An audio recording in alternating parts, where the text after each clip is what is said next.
청와대 특감반원 사망에 대한 책임 소재를 놓고 청와대와 검찰의 갈등이 격화되고 있습니다. 검찰은 고인의 휴대전화 분석에 들어간 가운데 청와대 내부에서는 사실상 검찰의 증거인멸 시도라는 말까지 나왔습니다. 선거법에 이어 검찰 개혁 법안들도 오늘 국회 본회의에 부의됐습니다. 여야 대치정국에 한국당이 원내 지도부 교체를 결정해 남은 정기국회에 변수가 될지 주목됩니다. 김정은 위원장이 중대 결심이 필요할 때 찾는다는 백두산 삼지연을 또 방문했습니다. 북한은 미국의 결심을 압박하는 담화도 내놨는데 트럼프 대통령은 비핵화 합의를 촉구하며 필요하다면 무력 사용도 가능하다고 밝혔습니다.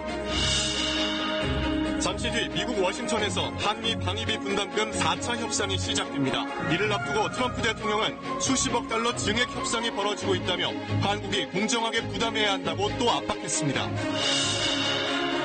4년 전 일본이 군함도 등을 유네스코 유산으로 올릴 때 약속한 한국인 강제노역 인정과 희생자 추모를 여전히 지키지 않고 있습니다. 일본이 어제 2차 보고서를 발표했는데 이번에도 이행 의지는 없어 보입니다.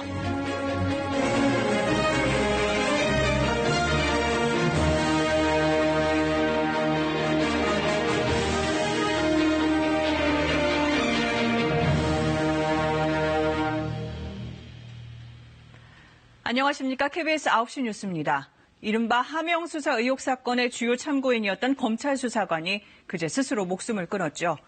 어제 저녁 윤석열 검찰총장이 빈소를 찾았고 오늘은 백원우 전 청와대 민정비서관과 청와대 인사들이 조문했습니다. 모두 말이 없었습니다. 하지만 이번 일의 책임 소재를 놓고 양측의 갈등이 격렬해지는 모양새입니다. 검찰은 어제 고인이 숨진 경위를 한 점의 의문이 없도록 철저히 규명하겠다며 고인의 휴대전화를 압수수색했는데 청와대는 오늘 검찰이 압수수색을 벌인 데 대해 증거인멸이란 표현까지 쓰며 격하게 반응했습니다. 청와대와 검찰의 일촉즉발 갈등 상황 먼저 홍성희 기자가 보도합니다. 어제 숨진 수사관의 빈소를 찾은 윤석열 검찰총장. 강압 수사를 한다는 의혹 제기가 있었습니다. 어떻게 생각하십니까? 아무런 답이 없었습니다. 오늘은 빈소에 백원우 전 민정비서관이 찾았습니다. 유족들은 오열했는데 임기원 첩보보고서 작성 지시하셨습니까? 백 전 비서관 역시 묵묵부답이었습니다. 검찰과 청와대 양측이 잇따라 빈소를 찾아 유족들을 위로하는 모습이었는데 고인의 사망 경위를 철저히 규명하겠다는 어제 검찰 발표에 대한 답은 현직 청와대 비서관 입에서 나왔습니다. 이러한 극단적인 선택을 하게 되었는지 그 과정들이 낱낱이 밝혀지고 고인의 명예가 회복되기를 간절히 바라겠습니다. 양측의 갈등은 어제 압수수색을 두고 폭발했습니다. 복수의 청와대 관계자들은 검찰이 숨진 수사관의 휴대전화와 유서를 압수한 건 사실상 증거인멸 시도라고 말했습니다. 수사관이 별건 수사로 숨졌을 가능성이 있는데 이를 감추려 한다는 겁니다. 공개 경고도 이어졌습니다. 사실과 다른 고인의 유서 내용이 언론에 흘러나와 책임을 청와대로 몰고 있다는 겁니다. 검찰은 12월 1일부터 피의 사실과 수사 상황 공개를 금지하는 형사사건 공개금지 규정 제도가 시행되고 있음을 명심해 주시기 바랍니다. 검찰은 공식 반응을 자제하고 있는 가운데 윤석열 총장은 이번 주 오찬 만찬 일정을 취소했습니다. 아끼던 수사관의 죽음 앞에서 웃고 즐길 수 없다는 건데 정확한 사망 경위가 밝혀질 경우 후폭풍이 예고되고 있습니다. KBS 뉴스 홍성입니다. 네, 그러면 이번엔 검찰 수사 상황 알아보겠습니다. 검찰은 어제 압수한 해당 수사관의 휴대전화를 분석하고 있는데요. 취재기자 연결해서 자세한 내용 들어보죠. 이지훈 기자, 이 휴대전화 디지털 포렌식 작업 아직 안 끝났습니까? 네, 지금 제 뒤로 보이는 이곳이 대검찰청 디지털 포렌식 센터입니다. 현재 해당 수사관의 휴대전화에 대한 잠금 패턴 등 보안을 푸는 작업이 진행되고 있습니다.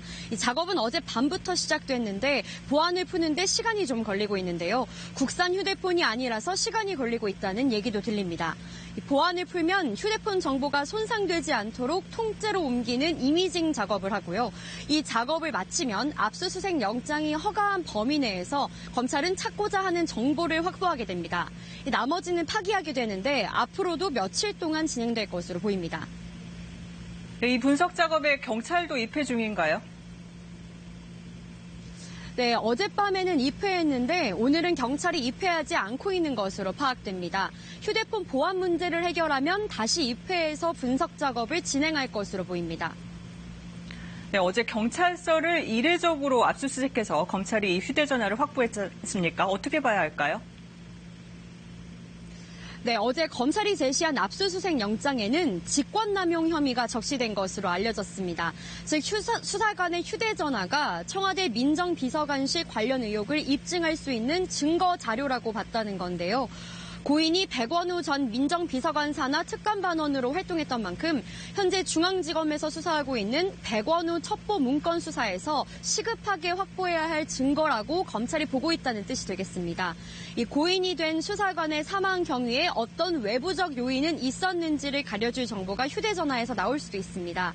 만약 그런 게 나온다면 해당 정보는 사망 사건을 수사 중이던 경찰이 다시 압수수색 영장을 통해 확보하는 방안도 검토될 수 있습니다.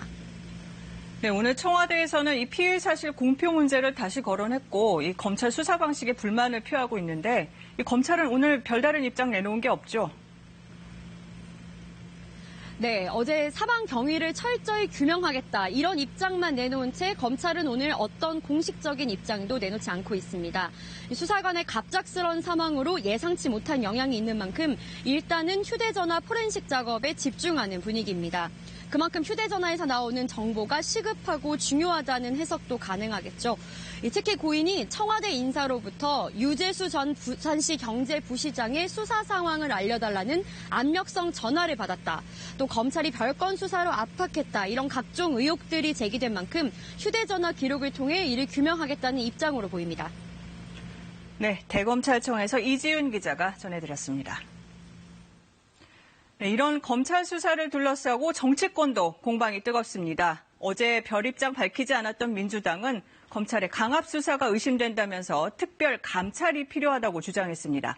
반면에 한국당은 검찰 죽이기라면서 이른바 하명 수사 의혹 등을 규명할 국정조사 요구서를 국회에 제출했습니다. 은준수 기자입니다. 어제까지 공식 입장이 없었던 민주당, 오늘은 포문을 열었습니다. 상대는 검찰이었습니다. 별건 수사 등 강압 수사는 없었는지 특별 감찰을 해야 한다고 했습니다. 검찰 수사팀에 강압 수사가 있었는지 즉각 특별 감찰을 실시해 규명할 것도 법무부에 강력히 촉구합니다. 공수처 설치 등 검찰 개혁을 방해하려는 것 아닌지 의도를 의심하기도 했습니다. 특히 패스트트랙 충돌 이후 석 달이 지났는데도 왜 한국당 수사는 속도가 나지 않냐고 했습니다. 검찰이 정치적 상황과 이해관계에 좌우되고 있다는 의심을 받고 있는 상황입니다. 한국당은 검찰 죽이기라고 맞섰습니다. 검찰이 사망 경위 수사에 본격적으로 나서자 청와대가 도둑이 재발절인 듯 난리입니다. 공수처가 설치되면 대통령의 별동대가 돼 이번 사건 같은 경우 수사가 제대로 이루어지지 않을 것이라고 주장했습니다. 국정조사 추진하라! 그러면서 이른바 3대 의혹에 대해서 국정조사 요구서도 제출했습니다. 청와대의 습관적인 거짓말을 밝히기 위해서도 국정조사는 반드시 필요합니다. 또 이번 정국에서 국민의 저항이 어느 수준까지 갈지 가늠하기 어렵다며 문재인 대통령의 해명을 촉구했습니다. KBS 뉴스 은준수입니다. 네, 여야 갈등 이뿐 아니죠. 이 패스트트랙에 오른 검찰 개혁안이 오늘 국회 본회의에 부의됐습니다. 신속 처리한 건으로 지정된 지 217일 만입니다. 이제 선거법과 함께 패스트트랙 법안 모두 마지막 관문 앞에 섰는데요. 정치권 대립 더 날카로워지고 있습니다. 장혁진 기자입니다. 오늘 본회의로 넘어온 검찰개혁 법안, 공수처 설치법과 검경수사권 조정안입니다. 지난달 27일 부의된 선거법 개정안과 함께 표결 처리만 남았습니다. 민주당은 한국당에 최후 통첩을 날렸습니다. 이제 실행만 남았습니다. 오늘 저녁까지 대답을 기다리겠습니다. 민생법안 처리하는 원포인트 본회의, 패스트트랙 법안 협상, 모든 전제는 필리버스터 철회입니다. 필리버스터 안건은 다음 회기에 표결해야 한다는 법에 따라 임시회를 짧게 여러 번 열어 법안을 하나씩 처리하는 방안도 고심 중인데 이르면 6일 본회의 개회도 검토 중입니다. 한국당은 본회의장 앞으로 달려갔습니다. 본회의 개의하라! 개의하라! 개의하라! 개의하라! 민생 법안 처리 오히려 민주당이 막고 있다며 5개 법안에 필리버스터를 보장하라고 했습니다. 패스트트랙 법안은 모두 불법 부의라면서 무제한 토론으로 결사저지 방침도 굳혔습니다. 불법에 불법을 이어가는 이들이 합법적 필리버스터를 인정하지 않는 것입니다. 팽팽한 대치 속에 중재안도 나왔지만 한국당은 준연동형 비례대표제를 받고 민주당은 공수처의 기소권에 제한을 두는 선에서 대타협할 것을 양당에 제안합니다. 야3당 대표들은 선거법 즉각 처리를 촉구하면서 전우는 더 고조되고 있습니다. 한국당을 뺀 협의체는 내일부터 본격 가동됩니다. 일주일 남은 정기국회, 여야 충돌은 초읽기에 들어갔습니다. KBS 뉴스 장혁진입니다. 네, 이렇게 여야의 갈등이 최고조로 치닫고 있는 가운데 오늘 한국당이 나경원 원내대표를 교체하기로 했습니다. 사실상 경질로 해석되는데 단식하고 돌아온 황교안 대표의 결정입니다. 이 결정이 뭘 의미하는지 또 강대강 여야 대치 전국에 어떤 변수가 될지 송락규 기자가 보도합니다. 나경원 원내대표의 임기는 이달 10일까지입니다. 새 원내대표를 뽑자 총선을 앞두고 어떻게 바꾸냐 논란이었습니다. 나경원 원내대표는 의원들에게 재신임을 묻겠다고 했습니다. 내일 의원총회를 열어서 의원님들께 제 재신임 여부에 대해서 묻겠다는 말씀을 드리겠습니다. 이 발언 뒤 긴급 최고위원회의가 열렸는데 이 자리에서 만장일치로 이런 결론이 나왔습니다. 나경원 원내대표 및 정책위 의장의 임기는 연장하지 않기로 이번 최고위원회에서 의결을 했습니다. 누구 결정이냐고 거듭 물었는데 최고위원회의 의결사항입니다. 어제 당직을 개편한 황교안 대표의 결정이란 게 중론입니다. 변화와 개혁을 가로막으려는 세력들을 이겨내겠습니다. 필요하다면 읍참마속하겠습니다. 나 원내대표는 최고위 권한이 아니라는 입장을 밝혔는데 당 안팎에선 황 대표가 총선을 앞두고 친위 세력을 구축해 당을 장악할 생각만 한다는 비판도 나왔습니다. 당 내에선 기다렸다는 듯 출사표가 이어졌습니다. 유기준, 심재철 의원 등이 거론되는데 오늘 출마를 선언한 강석호 의원은 협상이란 단어를 10여 차례 나서 향후 대여 전략에 변화를 내비쳤습니다. 협상의 주도권은 고사하고 우리 스스로 아무것도 손에 얻지 못하는 결과를 만들어내서는 안 될 것입니다. 민주당은 일단 지켜보겠다는 분위기인데 향후 전국에 변수가 될 것은 분명해 보입니다. KBS 뉴스 송락규입니다. 북한 김정은 국무위원장이 뭔가 중대한 결심이 필요할 때 찾는 곳 백두산 삼지연입니다. 백마 타고 백두산에 오른 지 한 달 반 만에 김 위원장이 다시 삼지연을 방문했습니다. 왜 이게 주목받냐면 북미 대화는 진전이 없는데 김 위원장 본인이 협상 시한으로 제시한 연말은 코앞이기 때문입니다. 특히 12월은 북한에서 정치적으로 특별한 달이죠. 이 대내외 세해 정책을 신년사에 담는데 이걸 만들기 위한 총화가 모든 조직에서 진행됩니다. 이번 백두산 행보도 북한이 얘기하는 이른바 새로운 길과 무관해 보이지 않는 이유입니다. 또 북한은 오늘 크리스마스 선물로 뭘 줄지는 전적으로 미국의 선택에 달렸다면서 미국에 대한 압박을 이어갔습니다. 김민지 기자입니다. 백두산 아래 첫 동네로 불리는 삼지연. 김정은 위원장이 이곳에서 열린 개발 준공식에 참석했습니다. 삼지연 행보 공개는 48일 만입니다. 삼지연 개발은 김 위원장의 대표적인 역점 사업입니다. 집권 이후 제일 많이 간 경제 현장입니다. 3단계로 나눠 내년 10월 당 창건일에 맞춰 완공하는 게 목표인데 어제 2단계 준공식을 성대히 열었습니다. 북한은 삼지연이 천지개벽했다, 상감 문화도시의 이상형이라고 대대적으로 선전했습니다. 삼지연 개발은 자력갱생의 대승리라고 주장했습니다. 자력갱생의 용축 투쟁에 의해서 솟아난 말리마 시대의 위대한 창조물입니다. 실현과 도전을 과감히 짚부수고 자력 부강의 길로 전진하자고 주장했는데 그 본보기로 삼지연을 제시한 겁니다. 미국의 태도 변화가 없다면 자력갱생의 길을 걷겠다는 의지를 대내외에 과시한 것으로 풀이됩니다. 지금 김정은 위원장이 기댈 수 있는 건 자력갱생입니다. 그러니까 자력갱생이라고 하는 건 사실은 이미 북미 교착 국면에 대비한 새로운 길의 일환이라고 볼 수 있어요. 담화를 통한 대미 공세도 이어갔습니다. 지금까지 최대 인내를 발휘해 선제적으로 취한 중대 조치들을 깨지 않기 위해 노력했다며 크리스마스 선물로 무엇을 줄지는 전적으로 미국의 결심에 달렸다고 주장했습니다. 북한의 잇따른 행보는 연내 미국의 태도 변화가 없을 것에 대비한 이른바 새로운 길을 가기 위한 명분 쌓기로 보입니다. KBS 뉴스 김민지입니다. 네, 북한처럼 미국도 시간이 없다고 생각하는 걸까요? 트럼프 미국 대통령이 북한의 비핵화 합의 진전을 촉구하면서 또 북한 문제와 관련해 군사력을 쓸 수도 있다고 말했습니다. 연말이 가까워올수록 북미 간 기싸움은 더 치열해지는 형국입니다. 워싱턴 금철영 특파원입니다. 트럼프 대통령의 북한 관련 발언은 김정은 위원장과 좋은 관계를 갖고 있다는 취지의 언급을 하는 과정에서 나왔습니다. 전임자인 오바마 대통령이 여전히 백악관에 있었다면 미국은 북한과 전쟁을 벌였을 수도 있었다는 발언을 하던 와중에서입니다. President Obama said it's the number one problem and it would have been war. You'd be in a war right now if it weren't for me. 싱가포르와 하노이 회담 등 북한과의 2차례 정상회담, 그리고 판문점에서의 또 한 차례 만남 등 군사 대신 외교가 작동하도록 했다는 자신의 지적을 강조한 것입니다. 하지만 필요하다면 군사력을 동원할 수도 있다는 언급도 내놨습니다. Now we have the most powerful military we've ever had, and we're by far the most powerful country in the world, and hopefully we don't have to use it. But if we do, we'll use it. 지난해 싱가포르 회담 전후로 언급하지 않던 대북 무력 사용 얘기가 다시 등장한 겁니다.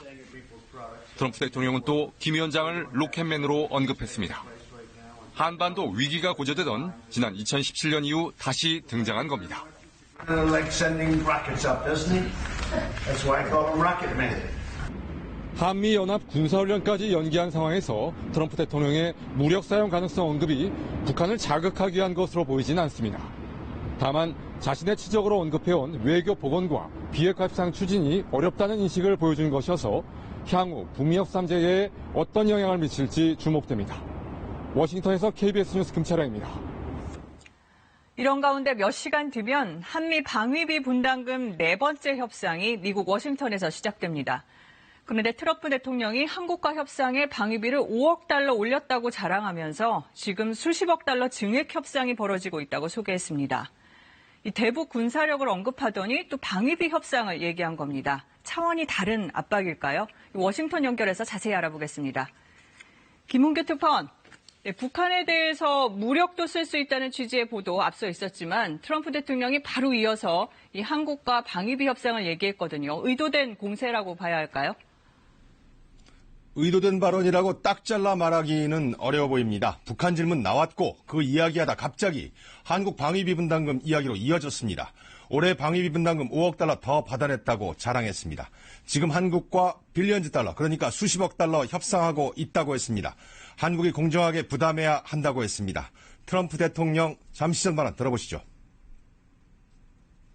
Now we're negotiating for them to pay more because the United States is paying a lot of money to protect South Korea. And we think it's fair that they pay up and pay more. We have a very good relationship, but we think it's fair that they pay more. 네, 또 일본 얘기까지 했다면서요? 트럼프 대통령은 아베 총리와 친하다면서 일본에도 안보에 대한 부담을 더해야 한다고 말한 사실을 전했습니다. 일본과 방위비 분담 이야기도 잘 될 것이라고 했습니다. 북한에 대한 군사적 사용 가능 반언에 이어서 한국과 일본에 대한 방위비 언급 연결하지 않을 수 없어 보입니다. 네, 대북 군사력 사용 또 이어서 한국과 일본에 대한 방위비 언급 이 두 가지 연결짓지 않을 수 없어 보이는데 어떻습니까?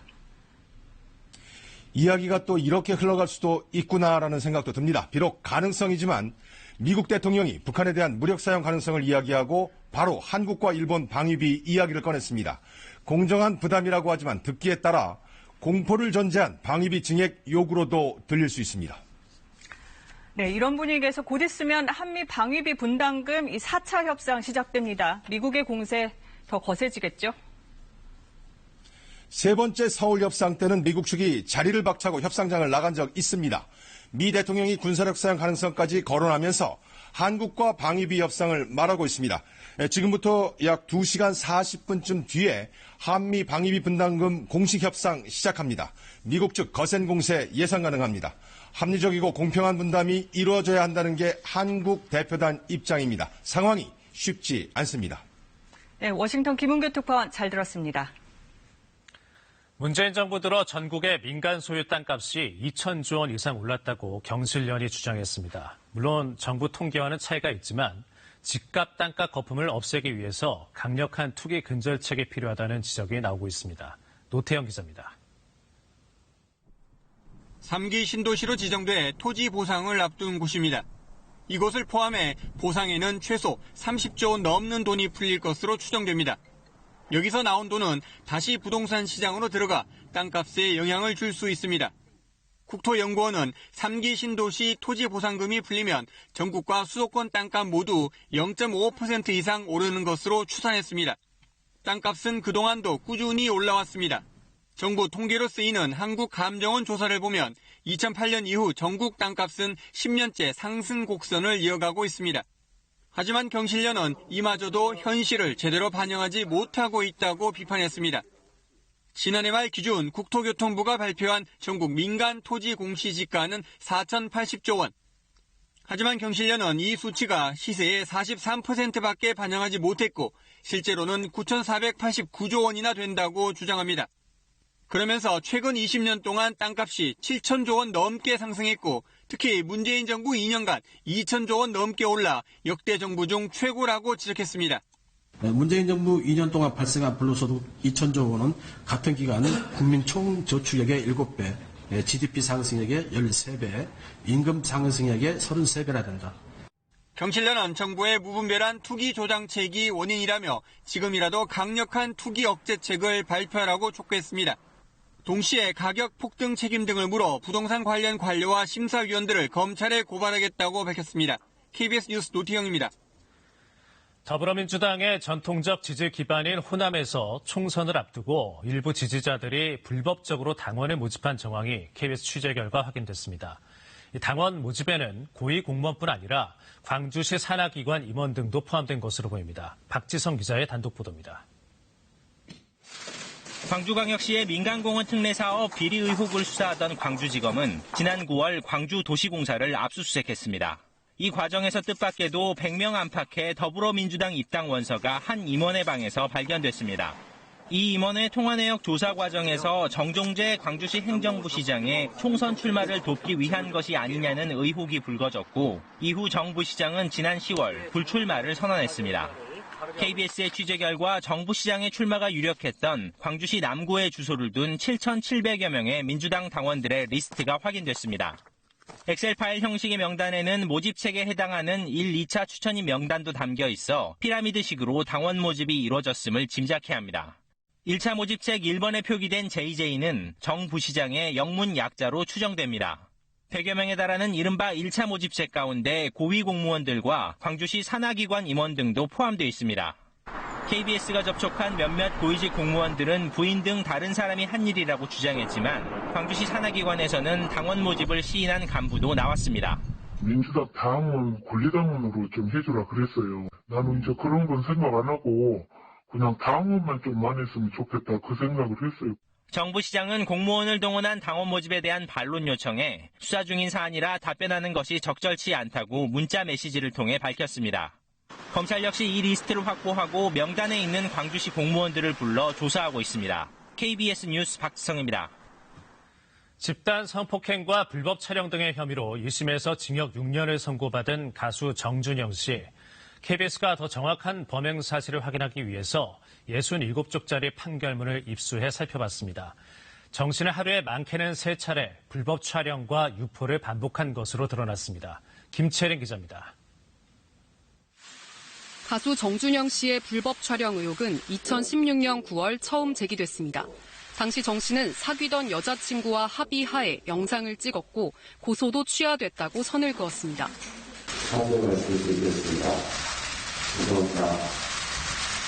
불법 촬영 의혹은 해프닝으로 끝나는 듯했습니다. 그러나 3년 뒤 정 씨에 대한 수사와 재판에서 묻힐 뻔했던 불법 촬영 사실이 드러났습니다. 알려지지 않았던 부분이 훨씬 많았습니다.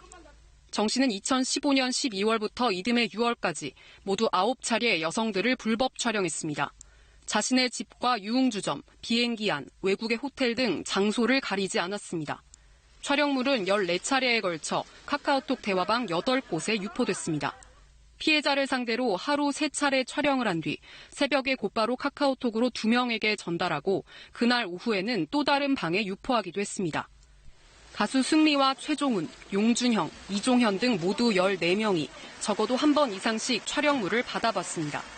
이마저도 검찰이 기소한 사건에 한정된 내용일 뿐 정 씨 등이 만들어낸 불법 촬영물의 전부가 아닐 수 있습니다.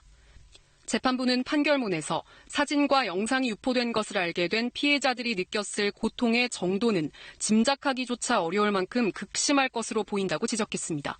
정 씨는 불법 촬영 유포 혐의를 1심 법정에서 모두 인정하고 고개를 숙였습니다.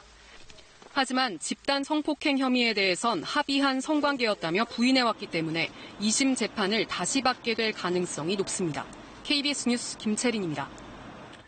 갑질을 한 검사 또 성추행한 판사들의 징계를 받고 그만둔 이후에 다시 변호사로 활동하면 어떤 생각이 드십니까? 이 변호사 등록 거부 사유가 제한적으로 규정되어 있는 변호사법 때문인데요. 백인성 기자가 이 문제점을 취재했습니다. 2016년 한 검사가 서울 남부지검에서 스스로 목숨을 끊었습니다. 부장검사의 갑질과 폭행이 원인으로 지목됐고 부장검사는 해임됐습니다. 그 후로 3년이 지나 해당 부장검사는 변호사로 변신해 지난달부터 법조계의 한 축을 담당하게 됐습니다. 3년 전 회식 자리에서 후배 여검사를 성추행해 징계까지 받았던 검사. 지하철에서 스마트폰으로 여성 신체를 불법 촬영해 벌금까지 낸 판사. 올해 변호사 등록에 큰 문제가 없었습니다. 현행 변호사법의 변호사 등록 거부 사유는 징계로 파면되거나 징역형을 선고받는 등으로 한정돼 있습니다. 처음 등록 시 거부 사유에 해당돼도 2년에서 5년이 지나면 변호사 등록을 다시 신청할 수 있습니다. 신청 후 3개월이 지나면 자동으로 등록된 걸로 간주돼 변호사가 되는데 별 문제가 되지 않습니다. 심지어 갑질 부장검사는 숨진 검사의 동기들로부터 폭행 등의 혐의로 고발을 당했는데도 변호사가 되는데 지장이 없었습니다. 고발 사건이 재판으로 넘어가도 대법원의 유죄 확정 판결 때까지는 신분이 유지됩니다. 공직자들이 이제 변호사 등록 신청을 하고 3개월 이내에 그 변협이 그에 대해서 판단을 하지 않으면 등록 간주가 됩니다. 지금 현행법상 등록 거부 사유가 매우 제한적입니다. 문제 인물의 변호사 등록을 걸러내기 위해 결격 기간을 늘리는 내용의 변호사법 개정안도 발의됐지만 이번 국회에서 통과될진 미지수입니다. KBS 뉴스 백인성입니다.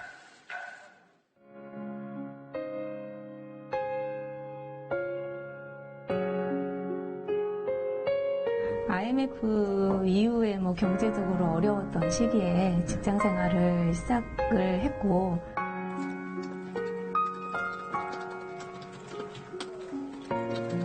교육비로 지출이 좀 많이 되고 있고, 그리고 주택자금을 금융지원 받은 부분도 있어서 원리금 상환도 있고요. 수입 대비 지출 금액이 워낙 커서 저축은 빠듯한 상황이기만 합니다.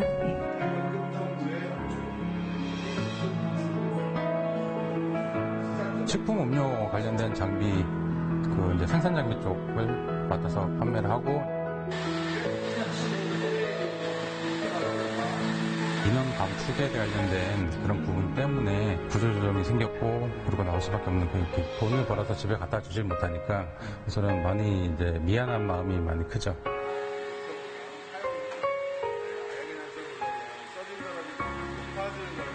웬만한 회사들이 40대 이상을 잘 뽑지를 않으려고 합니다. 구인 사이트 같은 데 봐도 리밋이 딱 40대 미만으로 다 걸려 있습니다.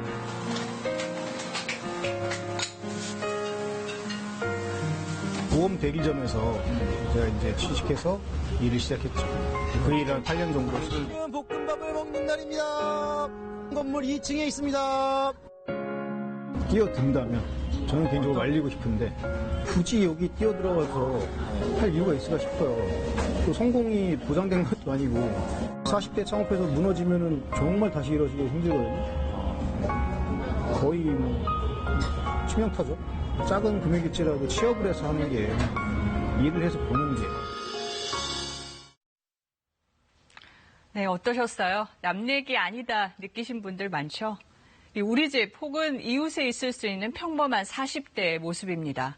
사회에선 허리이고 또 가정에선 집안의 버팀목이죠. 그만큼 중요한 위치에 있는데 고용시장에서 40대는 가장 먼저 밀려나는 퇴출 1순위가 되고 있습니다. 사실 지금 40대는 20대 땐 외환위기로 취업 한파를 겪었던 불운한 세대이기도 하죠. 40이 넘으니 가계비제, 자식과 부모 부양으로 짐이 무겁습니다. 불혹이 아니라 곤혹스럽다는 우리 40대의 삶, 박예원 기자가 정리했습니다. 신생아부터 최고령자까지 한 줄로 쭉 세워놨을 때 한가운데 있는 나이, 바로 43살입니다. 40대죠. 1969년부터 70년대에 걸쳐 태어난 40대. 40대를 인구수로 따져보면 전체의 16%, 말 그대로 우리 사회의 허리입니다. 허리면 튼튼해야겠죠. 그런데 대학 졸업 시기에 IMF 외환위기가 터집니다. 취업문이 닫힌 거나 다름없어서 일자리도 간신히 구했죠. 고속성장의 혜택을 본 베이비붐 세대와는 많이 달랐습니다. 어렵게 일자리를 얻은 40대, 지금은 가장 먼저 일자리를 잃고 있습니다. 고용률도 유독 40대만 이렇게 21개월째 줄고 있는데요. 취업자 수로 봐도 최근 2년 동안 40대만 29만 명 넘게 감소해 다른 세대와는 한눈에 비교가 됩니다. 40대의 주요 일자리이자 우리 산업 주력 업종인 제조업이나 도소매업 경기가 위축된 영향을 그대로 받고 있는 거죠. 물론 다른 연령대에게도 실직이나 소득 감소는 큰 어려움이겠죠. 다만 40대는 부모를 모시거나 자녀를 기르느라 전 연령대에서 가장 많은 돈을 쓰고 내 집 마련하느라 대출받은 경우도 많아서 실직으로 인한 충격은 더 큽니다. 그럼 새 일자리라도 얼른 얻어야 할 텐데 쉽지 않습니다. IT 같은 업종에선 젊은이를 원하고요. 모두에게 열려 있다는 공무원 시험조차 40대에게는 일부 문이 닫혀 있습니다. 결국 갈 곳은 자영업밖에 없는데 사업소득이 16년 만에 가장 많이 줄 만큼 자영업도 그야말로 정글이죠. 우리 사회의 허리인 40대의 현실이 이렇습니다. KBS 뉴스 박예원입니다. 네, 40대에겐 재취업의 벽도 높습니다. 청년은 청년대로 또 노인은 노인대로 일자리 지원이나 교육이 있는데 40대에겐 이마저도 없습니다. 청년과 노인 사이에 낀 세대, 이 40대들이 다시 일할 수 있으려면 뭐가 필요할까요? 오수호 기자가 취재했습니다. 직업학교에서 자동차 정비 기술을 배우는 45살 이근호 씨. 20여 년을 다닌 금속 공장을 그만두고 다른 일을 찾는 건 막막했습니다. 정부가 교육비 일부를 지원하는 내일 배움 카드를 신청했지만 발급받는 것조차 힘겨웠습니다. 4주 동안 계속 왔다 갔다 하면서 서류를 제출하고 10명 중에서 한 2-3명 정도만 카드를 발급받아요. 취업 성공 패키지 등 다른 지원 사업도 경쟁이 치열합니다. 모든 연령대가 대상이기 때문입니다. 청년에겐 구직활동 자금, 내일체험공제 등 맞춤형 지원이 있습니다. 노인에게도 직접 일자리와 계속 고용 장려금 등 별도 지원이 집중돼 있지만 일자리와 재취업이 절실한 40대를 위한 지원은 없습니다. 단기 일자리 중심으로 재정이 투입되는 탓입니다. 예산들이 배정이 돼야 되는데 인적 자본에 대한 투자가 지금 전혀 안 일어나고 있는 상황인 것 같습니다. 자영업에 뛰어들려 해도 OECD 평균보다 비중이 훨씬 높은 과포화 상태여서 또 다른 실패를 맛보기 쉽습니다. 기술 습득이 필요하고요. 기업과 연계해서 교육 프로그램을 제공하고 그러한 교육 프로그램에 대해 정부 재정을 투입하는 방식이 될 수 있고요. 숙련된 노동력을 가진 40대가 불황을 견디고 새 일을 찾을 때까지 일자리를 연결해주고 활로를 열어주는 정부의 역할이 필요한 시점입니다. KBS 뉴스 오수호입니다. 네, 성적표가 사전에 유출되면서 논란에 휩싸인 올해 수능시험의 채점 결과가 오늘 발표됐습니다. 결과적으로 수학은 지난해보다 어려웠고요. 국어도 만만치 않았던 걸로 나타났습니다. 전 과목 만점자는 지난해보다 많았습니다. 정현욱 기자입니다. 지난해 불수능 논란을 의식한 교육당국은 올해 쉽게 출제했다고 밝혔습니다. 하지만 체감 난이도는 달랐습니다. 수학 마지막 문제 정도? 킬러 문제라서 다 어려웠던 것 같아요. 그냥 경제 분야가 읽어도 이해가 잘 안 되는 부분이 많아가지고 좀 어려웠습니다. 어려울수록 높아지는 표준 점수 최고점이 국어 영역은 140점. 지난해보다는 낮았지만 역대 두 번째로 높았습니다. 수학 영역은 가, 나형 모두 높았는데 특히 나형은 최근 10년 중 가장 높았습니다. 사회탐구, 과학탐구도 지난해보다 변별력이 높았고 영어 영역은 비교적 쉬웠습니다. 이 때문에 문과는 수학, 이과는 국어가 당락을 좌우할 것이란 분석이 많습니다. 자연계열은 국어와 과탐, 특히나 과탐을 좀 주의 깊게 봐야 될 것 같고요. 인문계열 같은 경우는 수학, 나형과 사탐에 따라서 조금 지원 전략이라든가 여부를 좀 달리해야 될 걸로 보여집니다. 전 과목 만점자는 모두 15명으로 지난해보다 6명 많았습니다.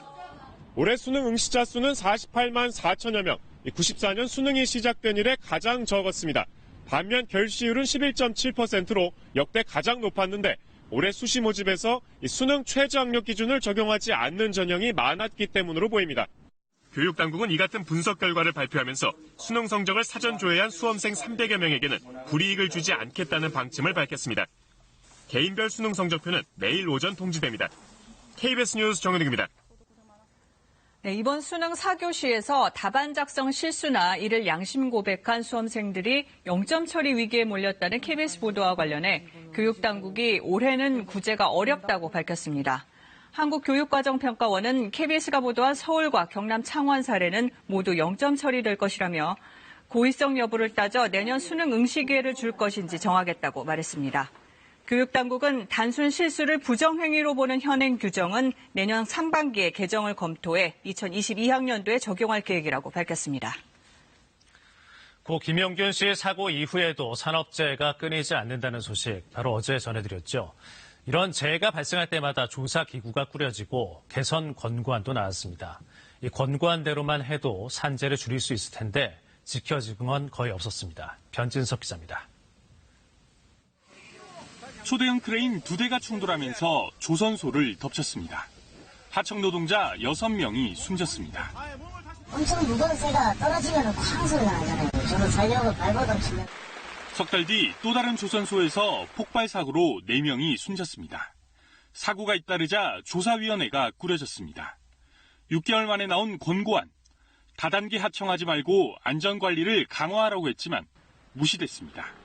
현장은 바뀐 게 하나도 없기 때문에 스스로가 야 여기서 우리 일하다가 불나면 다 죽겠구나 이런 농담 반 진담 반의 얘기를 하면서 김용균 씨가 숨진 뒤에도 역시 특별조사위가 출범했습니다.